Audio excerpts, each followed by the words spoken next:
اللہ وبرکاتہ۔ الحمد للہ رب العالمین وبہ نستعین والصلاة والسلام علی اشرف الانبیاء والمرسلین محمد وعلی آلہ وصحبہ اجمعین وعلی من تبعہم بإحسان الی یوم الدین، اما بعد، اعوذ باللہ من الشیطان الرجیم، بسم اللہ الرحمن الرحیم، ومن یشاقق الرسول من بعد ما تبین له الهدى ویتبع غیر سبیل المؤمنین نوله ما تولی ونصله جہنم وساءت مصیرا۔ محترم سامعین، پردہ نشین خواتین، ایک انسان کی کامیابی کی شروعات وہاں سے ہوتی ہے جب وہ دین کو صحیح سمجھ کر کے اس پر عمل کرتا ہے۔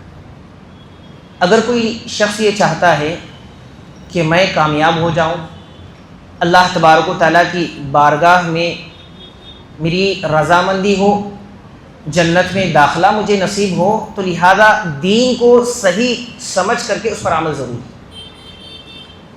اور ناکامی کی شروعات، گمراہی کی شروعات وہاں سے ہوتی ہے جب وہ بے دینی کو دین سمجھ رہا ہے، صحیح کو غلط سمجھ کر، غلط کو صحیح سمجھ کر کے عمل کرتا ہے، تو لہذا یہیں سے وہ انسان صحیح راستے سے پھر جاتا ہے، صحیح راستے سے بھٹک جاتا ہے۔ اسی لیے ایک انسان کو چاہیے کہ وہ دین کا جو صحیح علم ہے، شریعت کا جو صحیح علم ہے، اس علم کو وہ حاصل کرے۔ صرف یہ کہہ لینا کہ میں مسلمان ہوں یہ کافی نہیں ہے، بلکہ جب تک آپ دین کا علم حاصل نہیں کریں گے، اور وہ دین کا علم ایسا جس کے اندر گہرائی ہونی چاہیے، جس کے اندر مضبوطی پختگی ہونی چاہیے، کہ ایسا علم کہ جس کے ذریعے سے آپ صحیح راستے پر رہ سکے، ایسا علم انسان کو حاصل کرنا ہے۔ ورنہ تو ایک انسان کے پاس علم تو ہے لیکن وہ علم ادھورا ہے، وہ علم پورا نہیں ہے، تو ایسا شخص علم رہنے کے باوجود وہ علم اس کو فائدے سے زیادہ نقصان پہنچاتا ہے۔ وہ علم ایسے انسان کو صحیح راستے سے ہٹا کر کے، بھٹکا کر کے گمراہی کی طرف لے جاتا ہے، تو لہذا ایسا علم کوئی فائدہ انسان کو نہیں دے گا۔ اسی لیے آپ دیکھیں گے جو پیڑ ایسا ہو جس کی جڑ بڑی مضبوط، وہ اس کا جو تنا ہوتا ہے وہ بہت بڑا ہے، بہت مضبوط ہے، تو لہذا تیز ہوائیں آتی، بڑا طوفان آ جائے، تیز و ترار جو ہے بارش آ جائے، لیکن چونکہ اس کی جڑیں مضبوط ہے تو لہذا یہ تیز ہوائیں اس کا کچھ نہیں بگاڑ سکتی، اس کی جڑ کو ہلا نہیں سکتی۔ وجہ کیا ہے کہ اس کی اپنی جڑ مضبوط ہے، اس کی بنیاد مضبوط ہے۔ لیکن جس کی جڑ اور بنیاد مضبوط نہ ہو بلکہ بہت زیادہ کمزور ہے، ایک چھوٹا سے بھی بچہ آئے گا تو لہذا اس کو اس جگہ سے اکھاڑ کر کے پھینک سکتا ہے۔ وجہ کیا ہے کہ اس کی جو بنیاد ہے، اس کی جو جڑ ہے، بڑی ہی نازک ہے، بڑی ہی کمزور ہے۔ تو لہذا ہمارے اپنے دین کا بھی ہی حال ہے۔ ایک انسان اگر مسلمان ہے لیکن اس کے پاس دینداری نہیں ہے، یا پھر دین تو ہے لیکن دین کا صحیح اس کے پاس نہیں ہے، تو لہذا ایسا انسان جو اپنے آپ کو مسلمان تو کہتا ہے لیکن صحیح علم اور صحیح دین اس کے پاس نہیں ہونے کی وجہ سے وہ صحیح راستے سے بھٹک جاتا ہے۔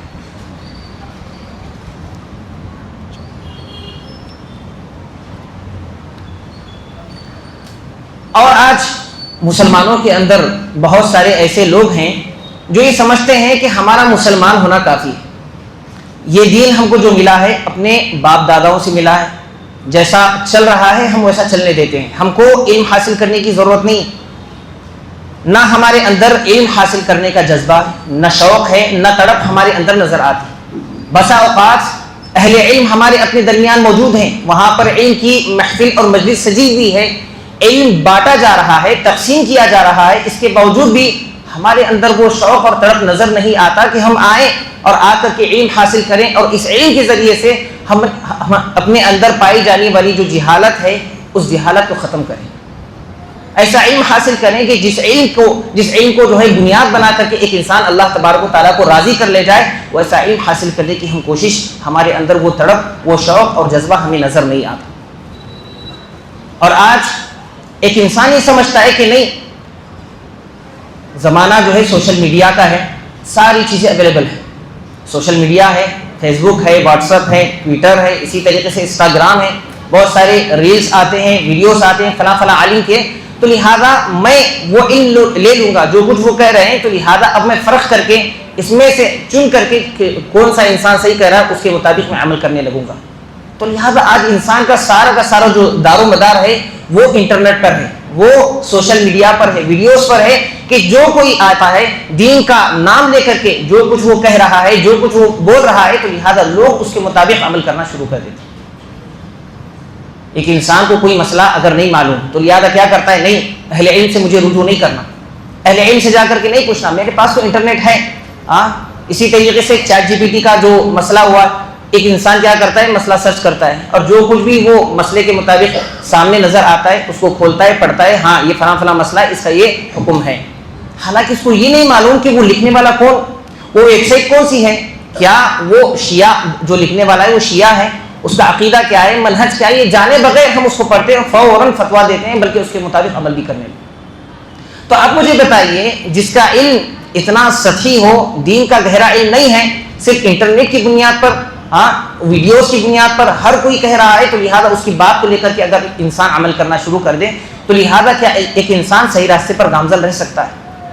کیا ایسا انسان اس علم کی بدولت، جو علم اس کا جو ہے معیار اس کو نہیں معلوم ہے کہ وہ علم صحیح ہے یا غلط ہے، اس کے مطابق اگر وہ عمل کرے گا تو لہٰذا کیا وہ انسان صحیح راستے پر قائم رہ سکتا ہے؟ تو لہٰذا ایک انسان کو یہ سوچنا چاہیے کہ اگر میرے پاس علم نہیں ہے تو لہٰذا میں فرق بھی نہیں کروں گا۔ ہر کوئی آ کر کے کہہ رہا ہے، قرآن اور حدیث کو پیش کر رہا ہے، ہاں بھائی ہم کو عقل اللہ تعالیٰ نے دی ہے، اگر کوئی قرآن کی آیت پڑھ رہا ہے تو لہٰذا ہم اس کو سمجھ سکتے ہیں، اس کے مطابق اگر وہ غلط بولے گا تو ہم پہچان لیں گے، کہاں سے پہچانیں؟ ایک انسان قرآن کی آیت بتاتا ہے، حدیث بتاتا ہے، لیکن اس کا جو مطلب ہے اپنی عقل سے بتائے گا، اپنی فہم سے، اپنی سمجھ سے، یا پھر اپنی خواہشات سے، ہاں مجھ کو یہ چیز اچھی لگ رہی ہے، وہ چیز آپ کو پیش کرے گا، تو لہٰذا آپ اس میں فرق کیسے کریں گے جب آپ کے پاس علم نہیں ہے؟ تو یہی وجہ ہے کہ ایک انسان کے لیے سلف کا منہج اس قدر ضروری ہے۔ اگر آپ کے پاس علم ہو، سلف صالحین کے پاس جو ہے دین کو سمجھنے کا کیا معیار تھا، وہ معیار اگر آپ کے پاس ہوگا تو لہٰذا ایک اصول آپ کے پاس، آپ کی زندگی میں دین کو سمجھنے کا، دین پر عمل کرنے کا ایک اصول ہوگا، ضابطہ ہوگا، اس کے مطابق اگر آپ عمل کریں گے تو لہٰذا آپ صحیح راستے پر قائم ہیں۔ تو لہٰذا اسی مناسبت سے الحمدللہ آج کا جو سیشن ہے بہت ہی اہم موضوع پر انشاءاللہ ہماری اپنی گفتگو ہونے والی ہے، اور یہ اتنا اہم موضوع ہے، میں گزارش کروں گا کہ بغور سماعت فرمائیں، اور وہ عنوان ہے بے بنیاد تفضیل۔ اب یہ کیا ہے، انشاءاللہ ہم اس کو سمجھیں گے، سلف صالحین کا اس سلسلے میں کیا منہج ہے، کیا ماننا ہے، وہ بھی انشاءاللہ جاننے کی کوشش کریں گے۔ محمد بن عمر بازمول حفظہ اللہ، جن کی نصیحتوں کی روشنی میں یہ ماہانہ درس ہمارا چل رہا ہے، وہ کہتے ہیں کہ لیس من منہج السلف الکلام فی التفضیل دون دلیل، کہ بغیر کسی دلیل کے کسی کو کسی سے افضل قرار دینے کی بات کرنا یہ سلف کا منہج نہیں ہے۔ میں اپنی بات کو شروع کروں گا کہ اللہ تبارک و تعالیٰ خالق ہے، مالک ہے، ہر چیز کا علم رکھنے والا ہے، ہر چیز پر قدرت رکھنے والا ہے۔ اس پوری کائنات کو پیدا کرنے والا کون؟ اللہ تبارک و تعالیٰ۔ یہ آسمان، یہ زمین، یہ چرند، یہ پرند، یہ پہاڑ، یہ پتھر، یہ جنات، یہ فرشتے، یہ انسان، تمام کو پیدا کرنے والا کون؟ یہ اللہ تبارک و تعالیٰ۔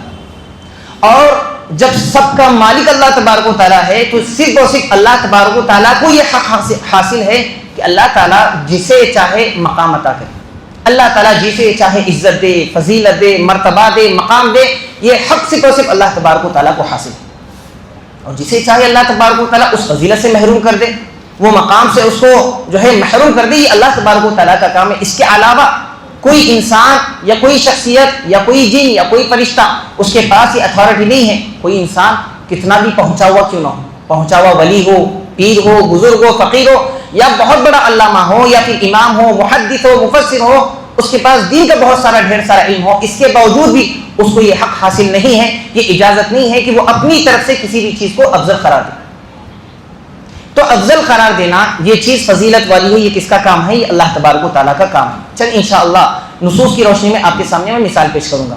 جیسا کہ سال میں 12 مہینے، اور یہ 12 مہینوں کو پیدا کرنے والا کون؟ اللہ تبارک و تعالیٰ. اور یہ اللہ تبارک و تعالیٰ ہی کو حق حاصل تھا کہ اللہ تبارک و تعالیٰ بعض مہینوں پر اللہ تبارک و تعالیٰ فضیلت دے. جیسا کہ اللہ تعالیٰ نے سورۃ التوبہ میں فرمایا کہ ان عدۃ الشہور عند اللہ 12 شہرا فی کتاب اللہ یوم خلق السماوات والارض منها 4 حرم. اور ان 12 مہینوں میں 4 ایسے مہینے کہ جس کو اللہ تبارک و تعالیٰ نے ایک دوسرے پر فضیلت دی. آپ میں سے کوئی بتا سکتا ہے کہ وہ 4 مہینے کون ہیں؟ کون سے ہیں؟ جی. اور ایک چیز، اور ایک مہینہ. بالکل بالکل صحیح ہے. تو وہ جو 4 مہینے جس کو اللہ تبارک و تعالیٰ نے فضیلت والے قرار دیے ہیں، بلکہ اللہ کی نظر میں مقدس ہے، محترم ہے، باعزت ہے، وہ کون سے ہیں؟ رجب ہے، اسی طریقے سے ذوالقعدہ، ذوالحجہ اور محرم. یہ 4 مہینوں کو اللہ تعالیٰ نے تمام مہینے پر فضیلت دی ہے. اور اس کو فضیلت دینے والا کون ہے؟ صرف اور صرف اللہ تبارک و تعالیٰ کی ذات. ہفتے کے دنوں میں، یعنی ہفتے میں 7 دن ہوتے ہیں. ان 7 دنوں میں ایک ایسا دن ہے جس کو اللہ تعالیٰ نے تمام دنوں پر فضیلت دی ہے، اور وہ کون سا دن ہے؟ جمعہ کا دن. وہ جمعہ کا دن ہے. کیا دلیل ہے اس کی؟ کیا ہم نے اپنی طرف سے یہ طے کر دیا کہ جمعہ کا دن افضل ہے؟ نہیں. اللہ کے رسول صلی اللہ علیہ وسلم نے فرمایا، صحیح مسلم کی روایت ہے، خیر یوم طلعت علیہ الشمس یوم الجمعہ، کہ سورج کے طلوع ہونے کے بعد، سورج کے نکلنے کے بعد روئے زمین پر سب سے افضل، سب سے بہترین دن اگر کوئی ہے تو وہ جمعہ کا دن ہے. کیوں؟ اس کی وجہ اللہ کے رسول صلی اللہ علیہ وسلم نے بیان کرتے ہوئے کہا کہ فیہ خلق آدم وفیہ ادخل الجنہ وفیہ اخرج منها ولا تقوم الساعة الا فی یوم الجمعہ. اس لیے فضیلت اللہ تعالیٰ نے اس دن کو دی ہے کیونکہ اس دن اللہ تبارک و تعالیٰ نے حضرت آدم علیہ السلام کو پیدا فرمایا. یہی وہ دن تھا جس دن اللہ تبارک و تعالیٰ نے جمعہ کے دن ان کو جنت میں داخل کیا تھا، اور یہی وہ دن تھا جمعہ کا دن جس دن ان کو وہاں سے نکالا گیا، اور یہی وہ دن ہے جمعہ کا دن جس دن جو ہے قیامت قائم ہونے والی. اسی لیے اللہ تبارک و تعالیٰ نے فضیلت قرار دی. تو یہاں پر بتانے کا مقصد یہ ہے کہ چیزوں کو یا دنوں کو یا راتوں کو یا مہینوں کو فضیلت دینے والا اگر کوئی ہے تو وہ صرف اور صرف اللہ تبارک و تعالیٰ کی ذات ہے. اسی طریقے سے آپ دیکھیے، رات کی ہم بات کرتے ہیں، اور راتوں میں ایک ایسی رات ہے جس کو اللہ تعالیٰ نے تمام راتوں پر فضیلت قرار دی. وہ کون سی رات؟ لیلۃ القدر. اللہ تعالیٰ نے کیا فرمایا؟ لیلۃ القدر خیر من الف شہر، کہ قدر والی یعنی شب قدر یہ ایک ایسی رات ہے کہ جس میں ایک انسان عمل کر لیتا ہے، عبادتیں کر لیتا ہے، تو لہذا اس کا وہ عمل، اس کی وہ عبادتیں 1000 مہینوں کی عبادت سے بہتر ہے، افضل ہے. یہ بات کس نے بتائی؟ اللہ تبارک و تعالیٰ نے. تو لہذا یہ اتھارٹی کہ کسی ایک انسان کو اللہ تبارک و تعالیٰ نے نہیں دی کہ وہ اپنی طرف سے کسی چیز کو فضیلت والا قرار دے. اسی طریقے سے اس دنیا کے اندر الگ الگ قسم کا پانی پایا جاتا ہے، الگ الگ نوعیت کا پانی ہے. ان تمام پانی میں ایک ایسا پانی بھی ہے جس کو اللہ تعالیٰ نے تمام پانی پر فضیلت دی ہے. کوئی بتا سکتا ہے؟ زمزم. سبحان اللہ. ابن ماجہ کی روایت، اللہ کے رسول صلی اللہ علیہ وسلم فرمائے، امام البانی رحمہ اللہ نے اس حدیث کو صحیح قرار دیا ہے کہ ماء زمزم لما شرب له، کہ زمزم کا پانی یہ اتنا بابرکت، یہ اتنا مقدس پانی ہے کہ ایک انسان جس نیت سے اس کو جو ہے پیتا ہے، اس نیت سے وہ چیز، وہ پانی اس کو فائدہ پہنچاتی ہے. تو لہٰذا یہ فضیلت اللہ تبارک و تعالیٰ نے دی ہے. اسی طریقے سے اگر ہم بات کریں جگہوں کی، یہ پوری کی پوری زمین اللہ تبارک و تعالیٰ کی ہے، تو لہٰذا ظاہر سی بات ہے یہ پوری کی پوری زمین افضل ہے. لیکن اس پوری زمین میں، اس روئی زمین میں ایسے مقامات ہیں جو اللہ تبارک و تعالیٰ کی نظر میں سب سے زیادہ فضیلت والے. وہ کون سے مقامات ہیں؟ اس کے علاوہ عام مسجد. بالکل بالکل، بہت اچھے، ماشاء اللہ. تو عام اگر بات کریں کہ جگہوں میں سب سے زیادہ فضیلت والی اگر جگہ ہے تو وہ ہے اللہ کا گھر، یعنی مسجدیں. مسجدیں یہ سب سے افضل اور سب سے بابرکت جگہ ہیں اللہ تبارک و تعالیٰ کی نظر. اور ان جگہوں میں، ان مسجدوں میں بھی کچھ ایسی مساجد بھی ہیں، تمام مسجدوں پر اللہ تبارک و تعالیٰ نے اس کو فضیلت دی ہے. کوئی بتا سکتا ہے؟ حرمین اور بیت المقدس. ماشاء اللہ.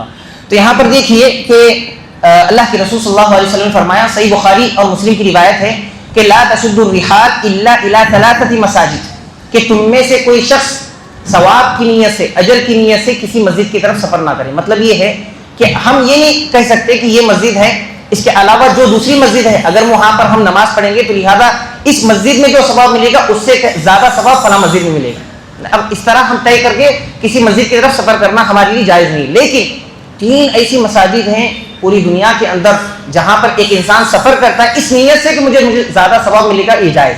صرف 3 جگہ. وہ کون سی ہیں؟ مسجد الحرام یعنی جو مسجد حرام ہے جہاں پر خانہ کعبہ ہے وہ ہے جہاں پر ایک انسان نماز پڑھتا ہے تو کتنی نمازوں کا ثواب ملتا ہے؟ 1,00,000 نماز کا ثواب ہے. ٹھیک ہے, مسجد حرام میں نماز پڑھنے کا ایک نماز کا کتنا؟ 1,00,000 کا ثواب. اس کے بعد دوسری مسجد ہے وہ مسجدی ھذا یعنی میری مسجد سے مراد مسجد نبوی. اس کے اندر اگر کوئی شخص ایک نماز پڑھتا ہے تو لہذا اس کا کتنا ثواب ہے؟ 1,000. ماشاء اللہ. اور تیسری مسجد ہے والمسجد الاقصی کہ وہ بیت المقدس میں جو مسجد پائی جاتی ہے مسجد اقصی, وہاں پر اگر کوئی انسان نماز پڑھتا ہے تو لہذا ایک نماز کا کتنا ثواب ہے وہاں پر یعنی 500 نماز کا ثواب اس کو ملتا ہے. تو لہذا یہ جو فضیلت ان مسجدوں کو جو ہے مل چکی ہے یہ فضیلت دینے والا صرف اور صرف اللہ تبارک و تعالیٰ ہے. اسی طریقے سے اگر ہم بات کریں کہ انسانوں کے اندر سب سے زیادہ اگر افضل ہے, سب سے زیادہ فضیلت اللہ نے کسی کو دی ہے تو لہذا وہ اللہ تبارک و تعالیٰ کے انبیاء ہیں, اللہ تبارک و تعالیٰ کے رسول ہیں. اور ان رسولوں کے بعد سب سے زیادہ فضیلت اگر کسی کو حاصل ہے تو وہ کون ہیں؟ صحابہ اکرام, جو انبیاء کا جنہوں نے ساتھ دیا, ہر مشکل گھڑی میں ان کے ساتھ ڈٹے رہے, جمے رہے, تو لہذا صحابہ کا مقام ہے. اور اگر عام انسانوں کی بات کریں تو عام انسانوں میں انبیاء اور رسولوں صحابہ سے ہٹ کر کے اگر ہم بات کریں تو سب سے زیادہ فضیلت اللہ نے کس کو دی ہے؟ جی کوئی بتا سکتے؟ اللہ تعالیٰ نے سورۃ الحجرات میں ارشاد فرمایا کہ ان اکرمکم عند اللہ اتقاکم, کہ تم میں سب سے باعزت سب سے مکرم شخص وہ ہے جو اللہ تبارک و تعالیٰ کا ڈر, اللہ تبارک و تعالیٰ کا تقوی اپنے اندر پیدا فرمائے. یہ اللہ تبارک و تعالیٰ کی نظر میں سب سے زیادہ باعزت ہے. تو بتلانا یہ ہے کہ کسی چیز کو فضیلت جو ہے دے دینا یہ صرف اور صرف اللہ تبارک و تعالیٰ کے ہاتھ میں ہے. کیا دلیل ہے اس کی؟ وہ دلیل نوٹ کیجیے, سورۃ الحدید ہے آیت نمبر 29. اس آیت کریمہ میں اللہ تبارک و تعالیٰ نے ارشاد فرمایا کہ وَأَنَّ الْفَضْلَ بِيَدِ اللَّهِ, کہ فضیلت یہ صرف اور صرف اللہ تبارک و تعالیٰ کے ہاتھ میں ہے. یؤتیہ من یشاء, اور اللہ تبارک و تعالیٰ اپنا فضل جسے چاہتا ہے عطا کرتا ہے. واللہ ذو الفضل العظیم, اور اللہ تبارک و تعالیٰ بڑا ہی عظیم ہے اور بڑا فضل والا ہے. تو یہ آیت صاف طور پر ہمیں بتاتی ہے کہ فضیلت یہ صرف اور صرف اللہ تبارک و تعالیٰ کے ہاتھ میں. لیکن آج اگر ہم معاشرے پر نظر ڈالتے ہیں تو لوگوں کی نظر میں سب سے زیادہ افضل سب سے زیادہ فضیلت والا کون ہے؟ جس کا خاندان اونچا ہو, جس کا نسب اونچا ہو, جس کا قبیلہ بڑا ہو, جس کے پاس آل اولاد زیادہ ہو, مال و دولت زیادہ ہو, عہدہ ہے, منصب ہے, کرسی ہے, کوئی بڑا پولیٹیشین ہے. تو لہٰذا ہماری نظر میں ایسا شخص کیا ہے؟ باعزت ہے, لوگ بڑی عزت کرتے ہیں. تو اس کے پاس بینک بیلنس ہے, بڑی بڑی گاڑیاں لے کر کے پھرتا ہے, تو لہٰذا لوگ اس کی چاپلوسی کرنے لگتے ہیں. یہ سمجھتے ہیں, حالانکہ ان کو معلوم ہے کہ عزت اس میں نہیں. جس کے پاس مال ہے آج لوگ اس کے پیچھے پھرتے ہیں, اس کے جو ہے آگے پیچھے پھر کر کے اس کو جو ہے سلام کرنے لگتے ہیں. تو لہذا عزت کا جو معیار لوگوں نے بنایا وہ کیا ہے؟ مال و دولت. لیکن عرب کے اندر بھی یہ چیز تھی کہ ان کی جو زبان تھی عربی زبان, اپنی زبان پر بڑا فخر, بڑا ناز. اسی لیے عرب اپنے آپ کو عربی کہتے تھے. اپنے علاوہ جس کو بھی عربی نہیں آتی ان کو اجمی. اجمی کا مطلب ہوتا ہے گونگا. سب کے سب گونگے ہیں, بولنے والے صرف ہم. یہ چیز بطور فخر وہ کہا کرتے تھے کہ ہم اللہ تعالیٰ نے تمام لوگوں پر ہم کو فضیلت دی اس لیے کہ عربی زبان ہمارے پاس ہے, اور قرآن بھی عربی زبان میں نازل ہوا, شریعت بھی عربی زبان میں ہے. تو اللہ کے رسول صلی اللہ علیہ وسلم نے جب جو ہے حج کیا, میدان عرفہ میں ہیں, آپ خطبہ دے رہے ہیں. اللہ کے رسول صلی اللہ علیہ وسلم نے عصبیت کی ان ساری زنجیروں کو توڑ کر کے یہ اعلان کرتے ہوئے کہا کہ الا, بحقی کی روایت امام البانی رحمہ اللہ نے اس حدیث کو صحیح قرار دیا, الا لا فضل لعربی علی عجمی ولا لعجمی علی عربی ولا لابیض علی اسود ولا لاسود علی ابیض الا بالتقوی. کہ لوگوں سن لو, کسی عربی کو کسی اجمی پر, کسی اجمی کو کسی عربی پر, کسی کالے کو کسی گورے پر, اور کسی گورے کو کسی کالے پر اللہ تعالیٰ نے فضیلت دی. ایک انسان اگر خوبصورت ہے, یہ سمجھ رہا ہے کہ میں افضل ہوں, تو لہذا فضیلت اس دنیا پر نہیں ملے گی الا بالتقوی. اگر انسان کو فضیلت ملنی چاہیے تو لہذا صرف اور صرف ایک چیز کی بنیاد پر, وہ ہے اللہ تبارک و تعالیٰ کا ڈر, اللہ تبارک و تعالیٰ کا تقوی. یہ انسان کو افضل بناتا ہے. مال و دولت, حیثیت, اوقات, عہدہ و منصب ایک انسان کو افضل نہیں بناتا. تو لہذا یہ چیز ہے. اور دوسری چیز کہ جب ایک انسان اپنی طرف سے کسی چیز کو فضیلت دیتا ہے, آج دیکھیے امت کے اندر بہت ساری بدعتیں, خرافات, نئے جو فتنے پیدا ہو رہے ہیں بے بنیاد تفضیل کی وجہ سے. بے بنیاد تفضیل یعنی اپنی طرف سے بغیر کسی دلیل کے ہم کسی جگہ کو، کسی رات کو، یا پھر کسی جو ہے مہینے کو، کسی جگہ کو افضل قرار دے رہے ہیں، تو لہٰذا بہت ساری بدعتیں اس کی جو ہے وجہ سے وجود میں آتی ہیں. جیسا کہ کچھ لوگوں کا یہ کہنا ہے کہ ہاں بھائی فلاں بابا ہے، بھلے بڑے مانے جانے والے بابا، ان کی جو قبر ہے وہاں پر جو بھی جاتا ہے، بڑی بابرکت جگہ ہے، جو بھی جاتا ہے خالی ہاتھ واپس نہیں آتا، دعا کرے گا دعا قبول ہوگی. کوئی گنگا بھی ہے جائے گا جو ہے مانگے گا اس بابا سے، تو لہٰذا فوراً اس کو قوت گویائی جو ہے ملے گی. ایک اندھا ہے، ہاں کئی برسوں سے اس کے پاس آنکھیں نہیں ہیں، جو ہے نابینا ہے، وہاں جا کر کے دعا کرے تو لہٰذا اس کی آنکھوں کی روشنی آ جاتی ہے. ہاں ایسی بہت ساری عورتیں ہیں جن کو اولاد نہیں تھی، تو لہٰذا وہاں گئے، ان کے سامنے اپنا دامن پھیلائے، وہاں گڑ گڑا کر کے فلاں بابا سے مانگیے، تو لہٰذا فوراً ان کو اولاد ہونے لگی. اس طرح کے عقیدے لوگوں نے بنا رکھے.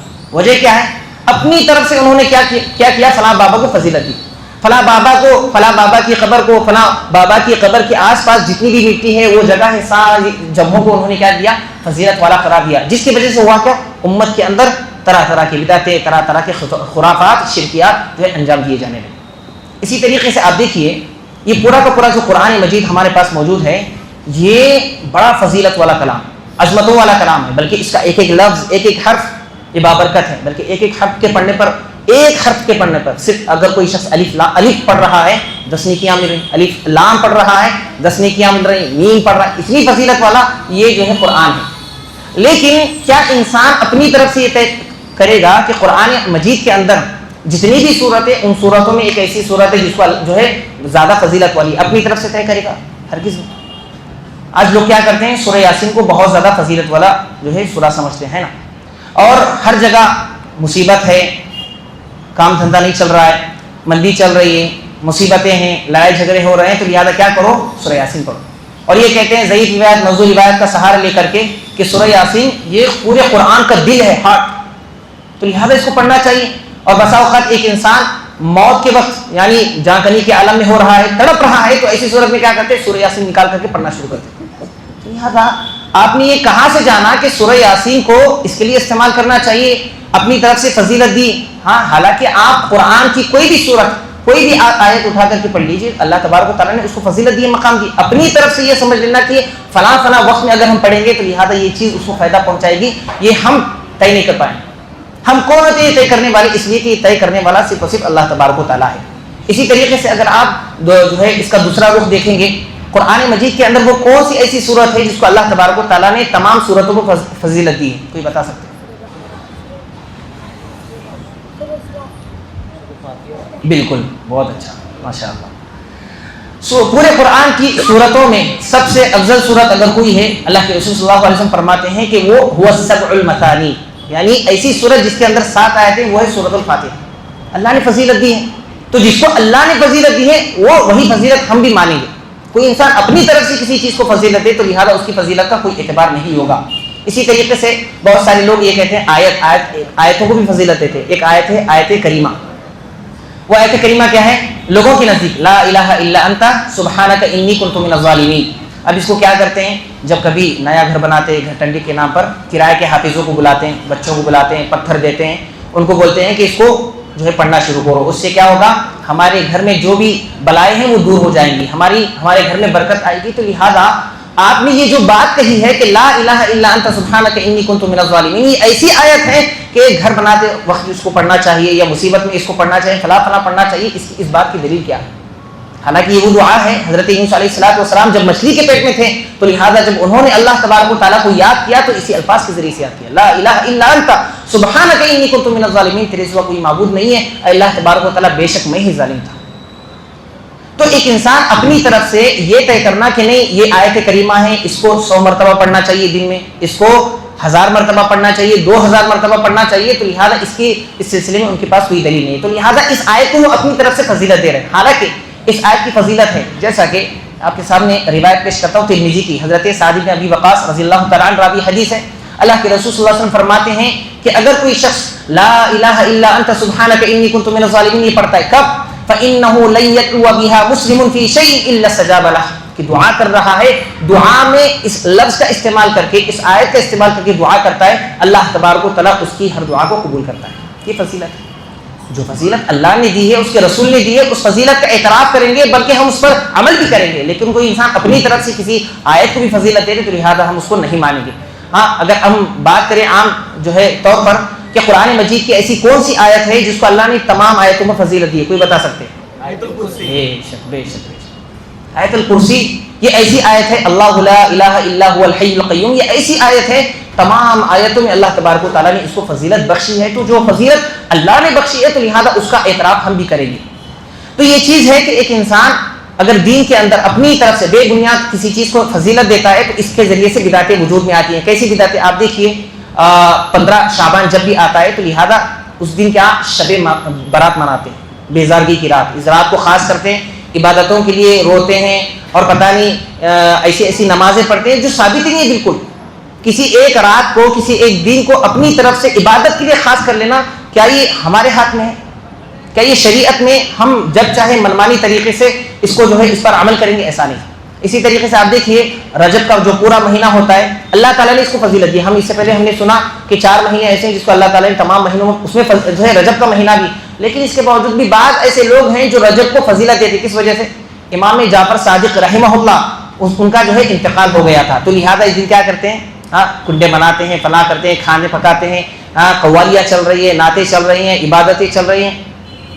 تو لہٰذا انہوں نے جو فضیلت دی ہے رجب کے مہینوں کو صرف اور صرف اس وجہ سے کہ نہیں فلاں امام کا انتقال ہوا تھا، اب وہ ان کے سلسلے میں ہم جو ہے یہ کریں گے، کنڈے منائیں گے، کھانا پلائیں گے، تو لہٰذا اس سے کیا ہوگا؟ وہ ہماری اپنی مرادیں پوری کریں گے. تو اس طرح کی جو غلط عقائد ہے وہ ہماری اپنی امت کے اندر جو پیدا ہو رہی ہیں بے بنیاد تبدیل کی وجہ سے. اسی طریقے سے آپ دیکھیے 27 رجب کو یہ لوگ کیا کرتے ہیں؟ شب معراج، یعنی وہ رات جس میں اللہ کے رسول صلی اللہ علیہ وسلم معراج کو گئے تھے. پہلی بات تو یہ ثابت ہی نہیں ہے 27 رجب میں اللہ کے رسول صلی اللہ علیہ وسلم کو معراج کا سفر کرایا گیا، جو ہے ثابت نہیں. دوسری چیز ہے کہ اگر ثابت بھی ہوتا معراج کی رات اللہ کے رسول صلی اللہ علیہ وسلم جو ہے اس دن جو ہے معراج کا سفر ان کو کرایا گیا، لہٰذا اس کے لیے دلیل چاہیے کہ اس دن کو فضیلت سمجھنا، بابر کا سمجھنا اور اس پوری رات کو عبادت کے لیے خاص کرنا. کیا صحابہ کرام نے اس کو ایسا کیا یا پھر اللہ کے رسول صلی اللہ علیہ وسلم نے کیا کہ نہیں اس رات میں نے جو ہے معراج کا سفر کیا تھا تو تم کو چاہیے کہ اس رات خاص عبادت کرو؟ نہیں. اپنی طرف سے ایک انسان جو ہے نہیں انہوں نے کیا ہے تو لہٰذا ہم اس کو افضل قرار دیں گے. تو لہٰذا ہم کوئی نہیں ہوتے کہ اپنی طرف سے کسی چیز کو فضیلت والا قرار دیں. اسی طریقے سے ہم جس مہینے سے گزر رہے ہیں ربیع الاخر یعنی ربیع الثانی، اور اس دن 11 ربیع الثانی کو امام ابو حنیفہ کی وفات ہوئی رحمہ اللہ. تو لہٰذا اس دن کیا کرتے ہیں؟ 11ویں شریف مناتے ہیں. 11ویں شریف کیا بھائی وجہ کیا ہے؟ ہمارے امام مر گئے تھے تو لہٰذا ہم ان کو کھانا وانا پکا کر کے لوگوں کو کھلا کر کے نیکیاں کر کے ہم جو نیکیاں کر رہے ہیں وہ نیکیاں ان کو پہنچانے کے لیے ایصال ثواب کی نیت سے کیا کرتے ہیں؟ اس طرح کی حرکت کر رہے ہیں. تو لہٰذا آپ مجھے بتائیے کہ دین کے اندر یہ کیا منمانی نہیں ہے؟ ہم اپنی طرف سے دین کا استعمال کیسے بھی جیسے چاہے کر سکتے ہیں کہ اللہ تبارک و تعالیٰ نے دین کے معاملے میں، شریعت کے معاملے میں ہمیں کھلا چھوڑ دیا ہے، آزاد رکھا ہے کہ جو چاہے جسے جس کو سمجھ میں آ رہا ہے دین ویسے جو ہے دین پر عمل کرتا رہا. ایسا نہیں. تو لہٰذا یہ بے بنیاد تفضیل اپنی طرف سے ہم نہیں دے سکتے. اگر کوئی دیتا ہے تو لہٰذا بہت ساری بدعات اور خرافات امت کے اندر پیدا ہو رہی ہیں. اللہ تبارک و تعالیٰ نے رسولوں کے سلسلے میں فرمایا تلک الرسل فضلنا بعضهم علی بعض، کہ بعض ایسے رسول ہیں کہ اللہ تعالیٰ نے رسولوں میں بھی بعض رسولوں کو ایک دوسرے پر فضیلت دی. تو یہ فضیلت کس نے دی ہے؟ اللہ تبارک و تعالیٰ نے. بلکہ تمام انبیاء کے اندر بھی 5 ایسے جو ہے رسول آپ کو ملیں گے جنہیں اولو العزم کہا گیا. جنہیں اولو العزم یعنی اولو العزم مطلب یہ ہوتا ہے کہ وہ انبیاء ہیں، وہ رسول ہیں جنہوں نے دین کے لیے بڑی قربانیاں دی، بڑی جد و جہد، بڑے صبر کا مظاہرہ انہوں نے کیا، بڑی بے انتہا محنت انہوں نے کی، جس کی وجہ سے اللہ تعالیٰ نے وہ مقام عطا کیا. 5 رسول ہیں. کوئی بتا سکتے ہیں؟ نوح علیہ السلام، ابراہیم علیہ السلام، عیسیٰ علیہ السلام. بارک اللہ فیک، بارک اللہ فیک. تو وہ 5 انبیاء ہیں، حضرت نوح علیہ السلام، ابراہیم علیہ السلام، موسیٰ علیہ السلام، عیسیٰ علیہ السلام اور جناب محمد رسول اللہ صلی اللہ علیہ وسلم. تو یہ چیز فضیلت جو ہے دی گئی ہے، تو لہٰذا یہ اللہ تبارک و تعالیٰ کی طرف سے. اور ان 5 انبیاء میں اولو العزم بھی ایک ایسے نبی جن کو تمام نبیوں پر فضیلت ہے. وہ کون ہے؟ محمد رسول اللہ صلی اللہ علیہ وسلم. میں کیا دلیل ہے اس کی؟ اللہ کے رسول صلی اللہ علیہ وسلم فرماتے ہیں صحیح مسلم کی روایت انا سید ولد آدم یوم القیامت ولا فخر، مروز قیامت تمام بنو آدم کا سردار رہوں گا اور اس بات کو کہنے میں مجھے کوئی فخر نہیں.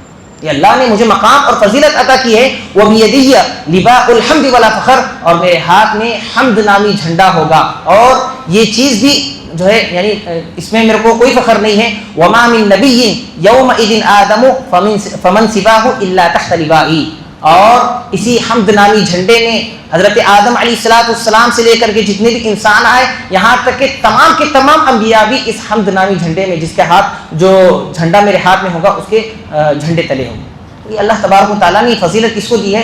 اللہ کے رسول صلی اللہ علیہ وسلم کو۔ لیکن اس کے باوجود بھی ایک اہم نقطہ مجھے یہ بتانا ہے کہ نبیوں کے اندر بھی اللہ نے فضیلت دی ہے ایک دوسرے کو، لیکن ہم اپنی طرف سے فضیلت نہیں دے سکتے۔ نہیں، ہمارے جو نبی ہیں فلاں نبی سے زیادہ افضل ہے، فلاں نبی ہے فلاں سے افضل ہے، فلاں نبی ہے، اس طرح کی بات اللہ کے رسول صلی اللہ علیہ وسلم نے کرنے سے منع کیا ہے۔ کیا دلیل ہے اس کی؟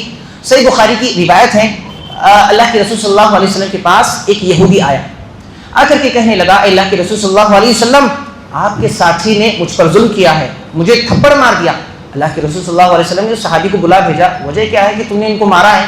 تو لہٰذا وہ صحابی فرماتے ہیں، اللہ کے رسول صلی اللہ علیہ وسلم، یہ یہودی پورے بیچ بازار میں ٹہرتا ہے اور یہ اعلان کرتا ہے والذی اصطفی موسیٰ علی البشر، کہ تمام انسانوں میں اگر کسی کو اللہ نے فضیلت دی ہے تو وہ صرف اور صرف حضرت موسیٰ علیہ السلام۔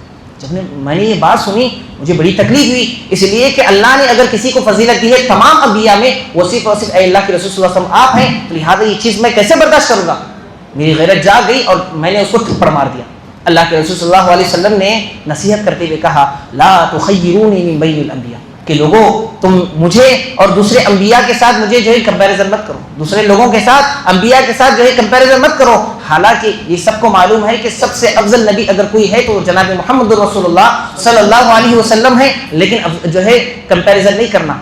اسی طریقے سے صحیح بخاری کی روایت، اللہ کے رسول صلی اللہ علیہ وسلم نے فرمایا کہ لا ينبغي لعبد ان يقول، کہ کسی بندے کے لیے یہ جائز نہیں ہے، اللہ نے اس کو اجازت نہیں دی کہ وہ یہ بات کہے انا خیر من یونس بن متى، کہ میں یعنی اللہ کے رسول صلی اللہ علیہ وسلم حضرت یونس علیہ السلام سے بھی افضل، یہ بات بھی نہ کہے۔ وجہ کیا ہے؟ حالانکہ افضل آپ ہی ہیں، لیکن ایسا نہ ہو ایک دوسرے کی فضیلت میں تم دوسرے کی شان میں گستاخی کرو، دوسرے نبی کا جو احترام ہے، احترام ہونا چاہیے، وہ احترام باقی نہ رہے بلکہ ان کی شان میں تنقیص ہو جائے، تو لہٰذا اللہ کے رسول صلی اللہ علیہ وسلم نے اس چیز سے منع فرمایا۔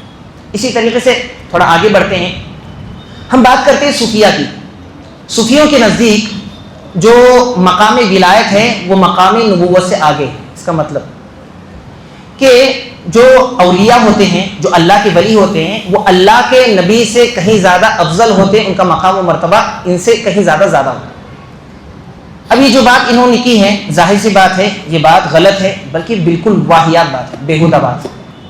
پورے دنیا کے جتنے بھی اولیاء ایک طرف، پورے دنیا کے اولیاء ایک طرف ہو جائیں، ایک نبی کی برابری نہیں کر سکتے، ایک نبی کا مقابلہ نہیں کر سکتے۔ یہ اللہ تعالیٰ نے ان کو فضیلت دی ہے، لیکن انہوں نے یہ جو بات کہی ہے کہ ولی کا مقام زیادہ ہے، وجہ کیا ہے؟ استدلال کسے کرتے ہیں؟ آپ دیکھیے جو بدعتی لوگ ہوتے ہیں استدلال قرآن سے کرتے ہیں۔ قرآن کی آیت آپ کو پیش کریں گے، آپ قرآن کی آیت پیش کرتے ہیں، سورۃ الکہف ہم سب پڑھتے ہیں، اور اس کے اندر اللہ تعالیٰ نے دو لوگوں کا واقعہ ذکر کیا، حضرت موسیٰ علیہ السلام، حضرت خضر علیہ السلام۔ تو لہٰذا اللہ تبارک و تعالیٰ نے بطور آزمائش حضرت موسیٰ علیہ السلام کو، جب انہوں نے یہ کہا تھا کہ میں اس دنیا کا سب سے زیادہ علم والا ہوں، سب سے زیادہ علم میرے پاس ہے، تو بطور آزمائش اللہ تعالیٰ نے حضرت موسیٰ علیہ السلام کو کس کے پاس بھیجا؟ حضرت خضر کے پاس۔ اور ان کے نزدیک ان کا یہ ماننا ہے کہ حضرت خضر علیہ السلام کیا ہیں؟ اللہ تبارک و تعالیٰ کے ولی ہیں۔ تو اللہ کے نبی ہونے کے باوجود موسیٰ علیہ السلام کو کس کے پاس بھیجا جا رہا ہے؟ خضر علیہ السلام، یعنی ولی کے پاس بھیجا جا، تو لہذا مقام کس کا بڑا ہے؟ ولی کا۔ تو دیکھو ولی زیادہ افضل ہوتا ہے انبیاء کے مقابلے میں، جبکہ آپ کو معلوم ہونا چاہیے صحیح بات، اگر آپ روایتوں کا مطالعہ کریں گے، احادیث کا مطالعہ کریں گے، تو آپ کو یہ بات پتہ چلے گی کہ حضرت خضر علیہ السلام ہی اللہ تبارک و تعالیٰ کے نبی تھے۔ وجہ کیا ہے؟ اس کی دلیل خود قرآن میں موجود ہے۔ انہوں نے جتنے بھی کام کیے، جو کام اللہ تبارک و تعالیٰ کے حکم سے انہوں نے کیا، آخر میں کرنے کے بعد کیا کہا حضرت موسیٰ علیہ السلام سے؟ وما فعلته عن امری۔ حضرت موسیٰ علیہ السلام کی بات سمجھ نہیں آ رہی تھی کہ کیا کر رہے ہیں، تو انہوں نے کیا جواب دیا؟ وما فعلته عن امری، کہ میں جو کچھ بھی کر رہا ہوں اپنی طرف سے نہیں بلکہ اللہ تبارک و تعالیٰ کا حکم، اور اللہ تبارک و تعالیٰ کے حکم سے صرف ایک ہی شخص کر سکتا ہے کام، وہ ہے اللہ تبارک و تعالیٰ کا جو نبی ہوتا ہے، جو رسول۔ تو لہٰذا اس سے بات ثابت ہوتی ہے حضرت خضر علیہ السلام یہ اللہ تبارک و تعالیٰ کے نبی ہیں۔ جب نبی ہم نے مان لیا تو لہٰذا سارا اختلاف ختم، لیکن وہ نہیں مانتے، نہیں وہ ولی تھے تو لہٰذا ولی کا مقام زیادہ ہے۔ اب انہوں نے جب یہ مانا کہ ولی کا مقام نبی سے زیادہ ہے، اب دیکھو بدعات دین کے اندر کیسے داخل ہیں۔ میں آپ کو مثال دیتا ہوں، انہوں نے کہا کہ دیکھو ایک انسان کو اللہ تبارک و تعالیٰ کی عبادت کرنی چاہیے، عبادت اتنی کرنی چاہیے کہ عبادت کرتے کرتے اگر وہ اپنے بیوی بچوں کو چھوڑ دیتا ہے کوئی مسئلہ نہیں، رشتہ داروں سے الگ ہو جاتا ہے، کوئی مسئلہ نہیں، بلکہ آبادی میں رہتا تھا، عبادت میں ڈسٹربنس ہو رہا ہے تو لہٰذا وہ آبادی کو چھوڑ کر کے جنگلات کی طرف چلا جائے گا، لیکن ایک سادھو بن جائے گا، مکمل طور پر پورا دھیان اللہ تبارک و تعالیٰ کی طرف کرے گا، عبادت کرتا رہے گا یہاں تک کہ عبادت میں اس کو یقین آنا چاہیے.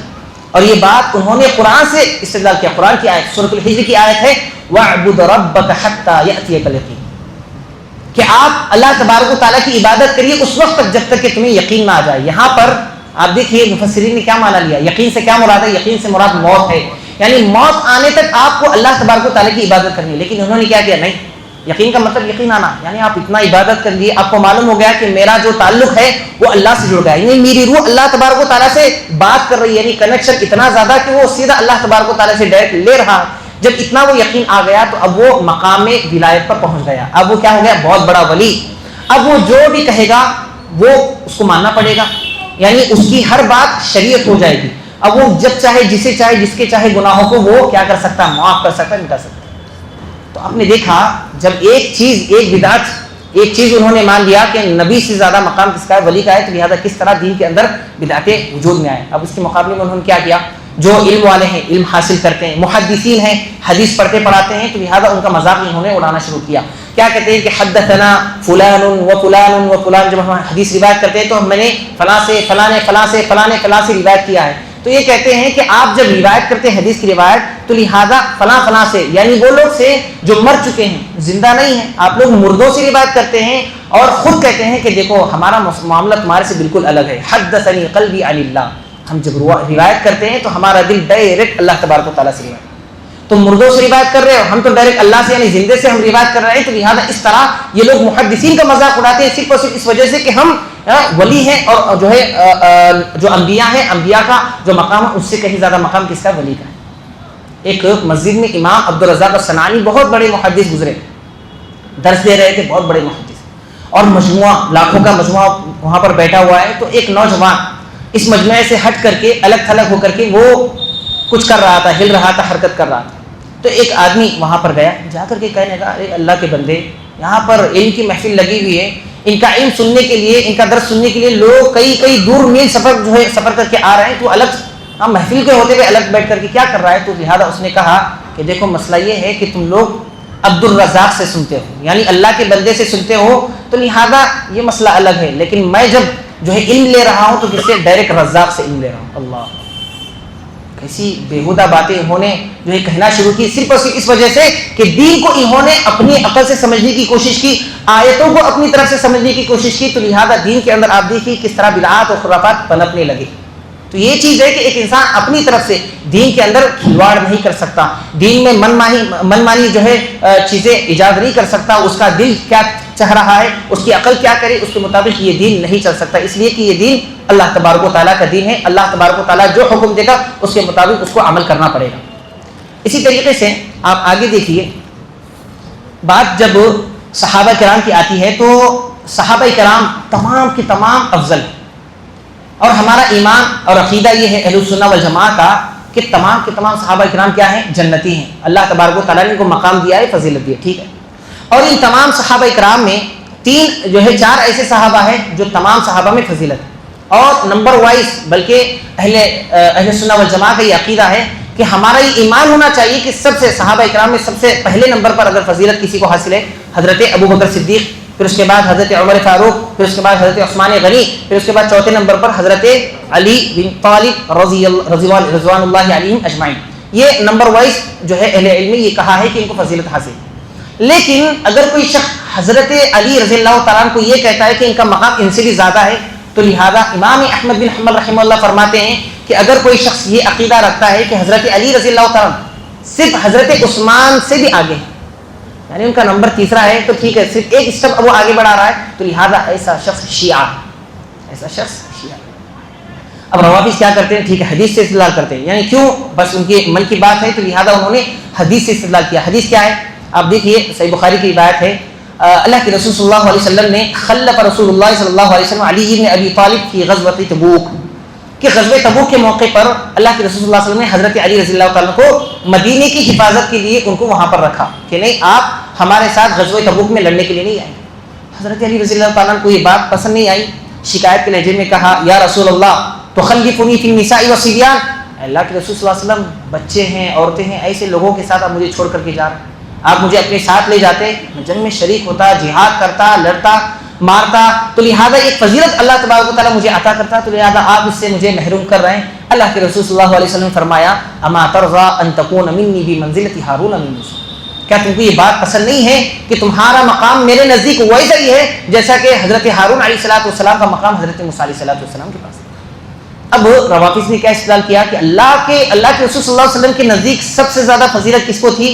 حضرت علی رضی اللہ تعالیٰ عنہ کو دکھ رہا ہے، دلائل ہمارے پاس موجود ہے، لیکن اس کے باوجود بھی کیا کیا انہوں نے؟ نعوذ باللہ من ذلک، اللہ کے رسول صلی اللہ علیہ وسلم کے انتقال کے بعد خلافت کس کو دی؟ حضرت ابوبکر صدیق کو انہوں نے چھین لیا، نعوذ باللہ۔ حضرت عمر فاروق کو دی، پھر اس کے بعد ان کا حق مارتے گئے، پھر حضرت عثمان کو دیا گیا، پھر اس کے بعد چوتھے نمبر پر ان کو رکھا، تو لہٰذا ہم اس سے راضی نہیں۔ اب دیکھیے یہ چیز تو روافظ نے استدلال کیا، چلیے خود حضرت علی رضی اللہ تعالیٰ کی زبانی سنتے ہیں کہ ان کے نزدیک سب سے زیادہ فضیلت والا کون ہے۔ حضرت وہب السوائی تابعی ہیں، فرماتے ہیں خطبنا علی رضی اللہ تعالیٰ عنہ، ایک مرتبہ حضرت علی رضی اللہ تعالیٰ نے خطبہ دیا، فقال من خیر هذه الامه بعد نبیها، حضرت علی رضی اللہ تعالیٰ نے سوال کیا آپ مجھے بتاؤ کہ نبیوں کے بعد سب سے زیادہ فضیلت اللہ نے کس کو دی ہے اس امت کے اندر؟ فقلت، میں نے جواب دیا انت یا امیر المؤمنین، اس لیے کہ وہ خلیفہ تھے تو کہا اے امیر المؤمنین سب سے زیادہ فضیلت آپ کو حاصل ہے، تو لہذا حضرت علی رضی اللہ تعالیٰ نے کیا جواب دیا؟ غور سے سنیے، قال لا، ہرگز نہیں، خیر هذه الامه بعد نبیها ابو بکر ثم عمر رضی اللہ تعالی عنہم اجمعین، کہ اس امت کا سب سے افضل شخصیت اگر کوئی اس امت کی تو لہذا وہ سب سے پہلے نمبر پر ہیں حضرت ابو بکر صدیق، پھر اس کے بعد حضرت عمر فاروق رضی اللہ تعالی۔ جب ان کی اپنی نظر میں سب سے زیادہ فضیلت اگر حضرت ابوبکر صدیق، حضرت عمر کی ہے، حضرت عثمان غنی رضی اللہ تعالیٰ کی ہے، تو لہٰذا آپ کون ہوتے ہیں حضرت علی رضی اللہ تعالیٰ کو پہلے نمبر پر رکھنے والے؟ ہر ایک کی اپنی فضیلت اپنی جگہ مسلم ہے، لیکن وہ فضیلت جو مقام ان کو دیا گیا ہے اس مقام سے بڑا کر کے ہم اپنی طرف سے نہیں کر سکتے۔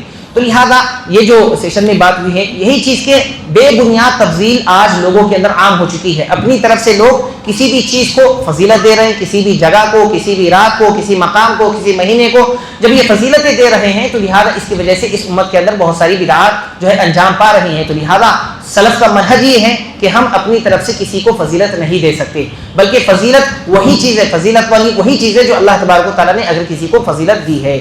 اس کے بعد ایک آخری چیز، یعنی اس کے بعد میں اپنی بات کو ختم کروں گا، دوسرا پوائنٹ ہے آج ہمارے درس کا، وہ ہے پیارے نبی صلی اللہ علیہ وسلم کے علاوہ کسی کے قول کی پیروی کرنا اور پیروی کو لازم قرار دینا، یہ سلف کا منہج نہیں ہے۔ کیا ہے دیکھتے ہیں، لیس من منہج السلف الالزام باتباع قول واحد، کہ پیارے نبی صلی اللہ علیہ وسلم کے علاوہ کسی شخص کے قول کی اتباع کو لازم قرار دینا یہ سلف صالحین کا منہج نہیں۔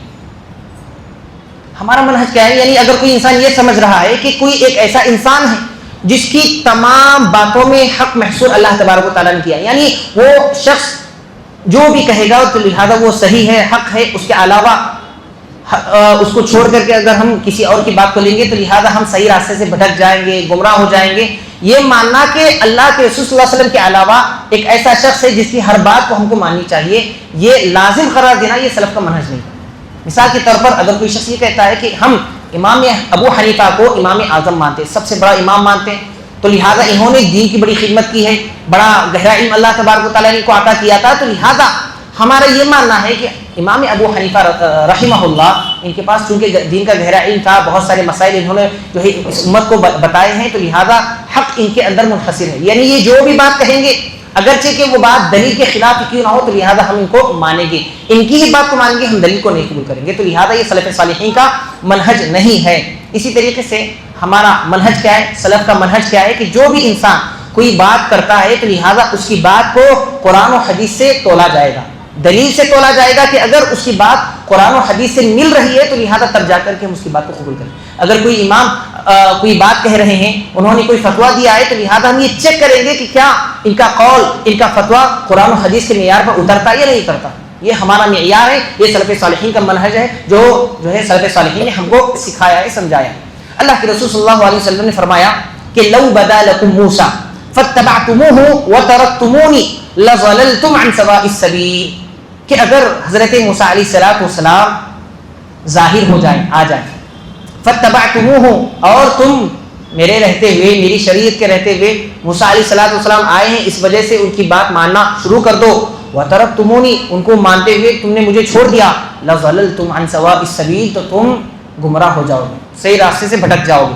وَلَوْ كَانَ حَيًّا، ہاں یہ الگ بات ہے اگر موسیٰ علیہ السلام زندہ بھی ہوتے، وَأَدْرَكَ نُبُوَّتِي، اور میری نبوت وہ پا لیتے، لَاتَّبَعَنِي، تو لہذا ان کے اوپر بھی یہ لازم ہے، یہ لازم ہوتا کہ وہ میری پیروی کرتے، میری اتباع. آپ دیکھیے حضرت موسیٰ علیہ السلام یہ اللہ کے نبی ہیں، اگر وہ کوئی بات کہہ رہے ہیں تو لہذا کیا ان کی بات غلط ہو سکتی ہے؟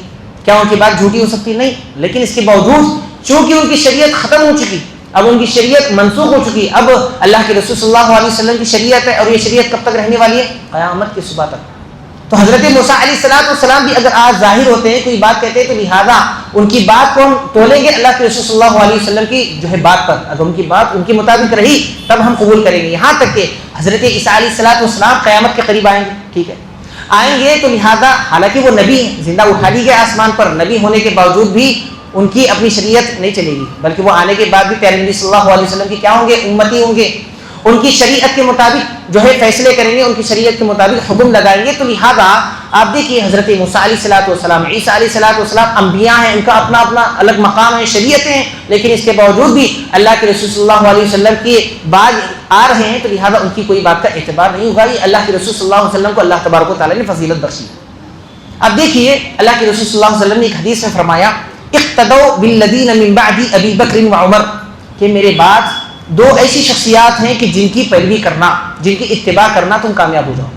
اور وہ کون شخصیات ہیں؟ دو، حضرت ابوبکر صدیق، حضرت عمر بن خطاب رضی اللہ تعالیٰ عنہ. لیکن حدیث ہونے کے باوجود صحابہ کیا یہ سمجھتے تھے کہ حضرت ابوبکر صدیق، حضرت عمر فاروق رضی اللہ تعالیٰ عنہ جو بھی کہے ہم ان کی ہر بات مانیں گے؟ کیا صحابہ اکرام کا یہ منہج تھا؟ کیا ان کا یہ عمل تھا؟ ہرگز نہیں. آپ دیکھیے حضرت عمر فاروق رضی اللہ تعالیٰ عنہ خلیفہ وقت ہے، تو ایک عورت تھی، پاگل تھی، شادی شدہ تھی، لیکن اس نے زنا کر لیا، زنا کا ارتکاب کر لیا. اب اگر کوئی شخص شادی شدہ ہے، زنا کرتا ہے، تو لہذا اس کے لیے اسلام کے اندر کیا حکم ہے؟ رجم کرنا، سنسار کرنا، پتھروں سے مار مار کر ہلاک کرنا. حضرت عمر فاروق رضی اللہ تعالیٰ نے کہا کہ ٹھیک ہے، اس نے چونکہ زنا کیا ہے، شادی شدہ عورت ہے، تو لہذا اس کو رجم کیا جائے گا، رجم کرنے کا حکم دیا. حضرت علی بن ابی طالب رضی اللہ تعالیٰ عنہ موجود ہیں. حضرت عمر فاروق رضی اللہ تعالیٰ سے خطاب کر کے کہتے ہیں کہ اللہ جو اے امیر المؤمنین، آپ نے وہ حدیث نہیں سنی جو اللہ کے رسول صلی اللہ علیہ وسلم نے فرمایا رفع القلم عن ثلاث، کہ تین قسم کے لوگ ایسے ہیں کہ جن کے اوپر سے اللہ تبارک و تعالیٰ نے قلم کو اٹھا لیا. وہ تین لوگ کون ہیں؟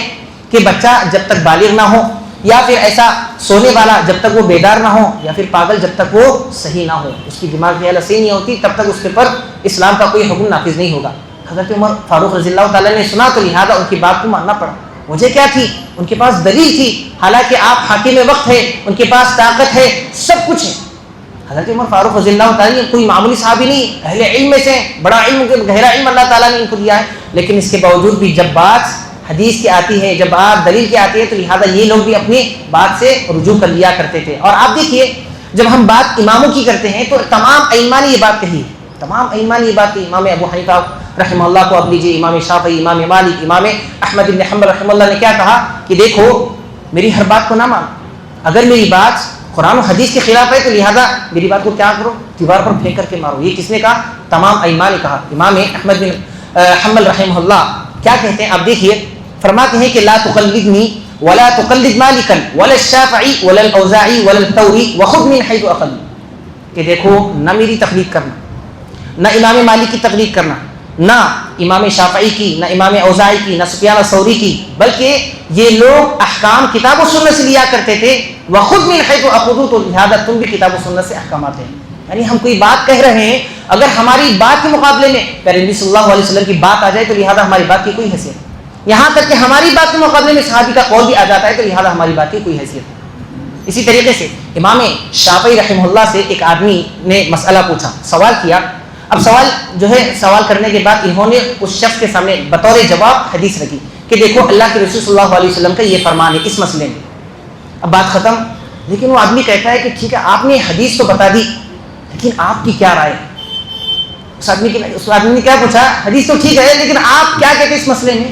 حضرت امام شافعی رحمہ اللہ نے جب یہ سنا تو ان کا چہرہ جو ہے غصے سے نہ ہو گیا، سرخ ہو گیا، غصہ ہو گئے اور کہا کہ میں تمہارے سامنے حدیث پیش کر رہا ہوں، حدیث پیش کرنے کے بعد بھی تم یہ پوچھ رہے کہ میری رائے کیا ہے؟ اللہ کی قسم اگر میں اپنی رائے کو حدیث کے مطابق نہ بناؤں تو لہذا وہ کون سا آسمان ہے جو مجھے سایہ دے گا، اور وہ کون سی زمین ہے جو مجھے پناہ دے گی؟ اللہ اکبر۔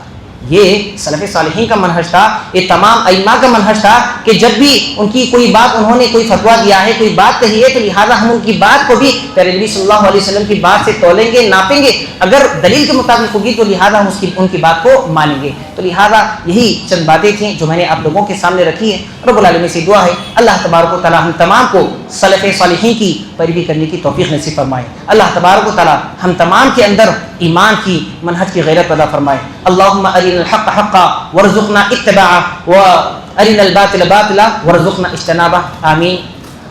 وآخر دعوانا ان الحمد للہ رب العالمین۔ السلام علیکم ورحمۃ اللہ وبرکاتہ۔